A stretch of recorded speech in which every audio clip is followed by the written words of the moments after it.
12 and on WPRI.com. This is Eyewitness News at 11. Coverage you can count on. We begin on Eyewitness News at 11 with breaking news in campaign 2016. Today, the voices of you, the voters, heard loud and clear at the polls.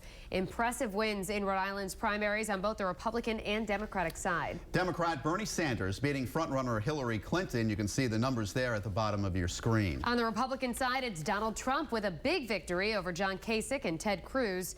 Not a surprise here, as Trump was expected to do well tonight. In fact, it was a clean sweep for Trump tonight. He wins all 5 states, holding primaries, pushing him well ahead of Ted Cruz and John Kasich in the delegate count. Trump calling himself the presumptive Republican nominee tonight. And this breaking news just into the Eyewitness newsroom within the last half hour. Hillary Clinton, the projected winner of the Democratic primary in Connecticut. She won 3 states tonight with a very tight race with Sanders across the border in Connecticut.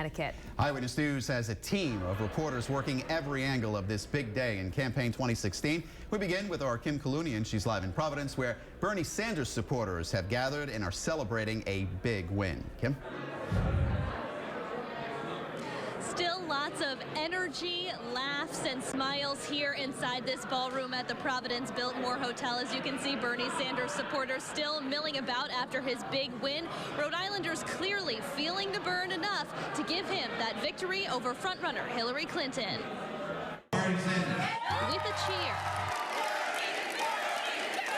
Bernie Sanders declared the winner of Rhode Island's Democratic primary. I'm very excited about the new revolution. Supporters like Lauren Perez say they drove people to the polls and canvassed this morning to make sure he won. Oh, I'm so excited. This win is important momentum for Sanders, who lags behind Hillary Clinton in delegates nationwide. Tonight's win marks the first loss for a Clinton in Rhode Island since 1992. Supporters at the campaign watch party at the Providence Biltmore, like Ken Shane, say it's a clear message to the establishment. Rhode Island is the firewall tonight, that if Hillary Clinton had any delusions about a clean sweep, they were going to come to an end in Rhode Island tonight, and according to the Associated Press, they have. Sanders' Rhode Island campaign director Joe Cayazzo says the win means a lot for the campaign going forward. The secretary did win the state by 18 points back in 2008. And, basically to go and, fight back that whole way definitely means a lot to our campaign. And as you can see, the party continues here inside the Providence Biltmore. People celebrating Bernie Sanders' big win. Now, as we know, most of Rhode Island's top Democrats, including the governor and all 4 congressmen, publicly supported Hillary Clinton. Clearly, though, Bernie Sanders found a path to victory without their support. Reporting live in Providence with the mobile newsroom, Kim Kalunian, Eyewitness News. And obviously, Democrat Hillary Clinton and her camp were hoping for a win in Rhode Island. Just a short time ago, she celebrated wins in Connecticut, Maryland, Delaware, and Pennsylvania. But of course, the win in Rhode Island did not happen for her. Eyewitness News reporter Perry Russum is live in Providence, where Clinton's supporters gathered tonight.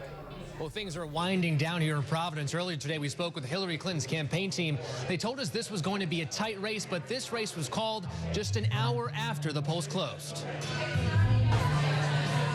A disappointing night for Hillary Clinton supporters in Rhode Island. Hillary will still expand her delegate lead tonight, and I think that's an important thing for her campaign, but I don't see it affecting the national stage.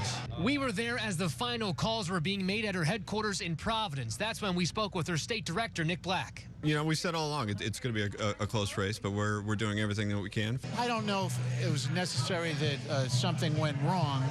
I think that in any primary, whoever gets their voters out, turned out to vote, is the winner. Even before the votes were cast on Tuesday, Clinton had already scored 9 superdelegates. We still have to see how the 24 remaining delegates divide. They've invested so many resources. 2 visits from the former president. Her daughter was here. She was here. 2 campaign offices. If she doesn't win, what does that say about what she has to offer? That you had 2 good candidates running with her and Bernie Sanders. And I think people understand that Bernie Sanders has caught the imagination of a lot of young people. And, that's good. And as a sign of who Clinton connected with here in Rhode Island, she won 4 communities, 2 of the richest and 2 of the poorest. Live in Providence with the mobile newsroom, Perry Russum, Eyewitness News. Now, as we mentioned, a big night for Republican Donald Trump. Tonight's results make it clear he has a large following, I should say, in the Ocean State. Eyewitness News reporter Steph Machado is live at a Trump watch party in Cranston, where a lot of excited supporters have gathered. Well, the party has actually cleared out here in Cranston because Donald Trump was projected the winner so quickly after the polls closed. They were waiting to see by how much he would win Rhode Island. It looks to be more than 63%. Let's have a big toast, Donald Trump, and declare the winner in Rhode Island. Excitement at the Donald Trump watch party as he's projected the winner of the Rhode Island primary. Trump is a smart guy. He wouldn't have become a billionaire if he wasn't a smart guy. He's a smart negotiator. He knows how to work with people. Trump's honorary Rhode Island chair, Joe Trillo, believes his Warwick rally on Monday helped boost his support above 50%. I said, but I'll bet you if you bring him here, we'll be in the 60s. Based on the numbers that are in, it appears John Kasich, too, will pick up delegates here. His campaign thinks he has a better chance of winning in November than Trump. I will keep reminding people of that because that's the most important thing, is nominating someone from the Republican Party who can win a general election. The Cruz campaign didn't have robust efforts here, nor did the senator visit, but his campaign hopes to cross the 10% threshold needed to get delegates. We're not a conservative state, but there are still a lot of conservatives here. And an interesting phenomenon here, a lot of the Trump supporters were actually cheering for Bernie Sanders at his win, a way for them to celebrate Hillary Clinton's loss, who, as you know, is supported by much of the local Democratic establishment. Live in Cranston with the Mobile Newsroom, Steph Machado, Eyewitness News. Well, Rhode Island, one of 5 states that held primaries today, and Republican Donald Trump the clear winner in all of them. And for the Democrats, though, both Clinton and Sanders pulled out victories, Clinton winning 4 states. Eyewitness News reporter Kelly Sullivan is live in studio now with a closer look at the races around the Northeast. Mike and Shannon, the Republican presidential race not eventful, with Donald Trump winning all 5 states that held primaries today. Now on the Democratic side, just a half hour ago, Hillary Clinton declared the winner in a very close race in Connecticut, and Bernie Sanders winning here in Rhode Island, a state the Clintons haven't lost since 1992. And perhaps the upset of the night, the Vermont senator pulled out a win over Clinton here in the Ocean State, Sanders earning 13 of the state's 24 Democratic delegates. Now, votes are still being tallied, but tonight with Clinton's 4 wins, she so far takes in 190 delegates to Sanders' 114. Now, Sanders spoke earlier this evening at a rally in Huntington, West Virginia, ahead of that state's primary next month. Meantime, Clinton spoke just after 9 o'clock after learning she won Pennsylvania, Maryland, and Delaware. I applaud Senator Sanders and his millions of supporters for challenging us to get unaccountable money out of our politics and giving greater emphasis to closing the gap of inequality. And I know together we will get that done.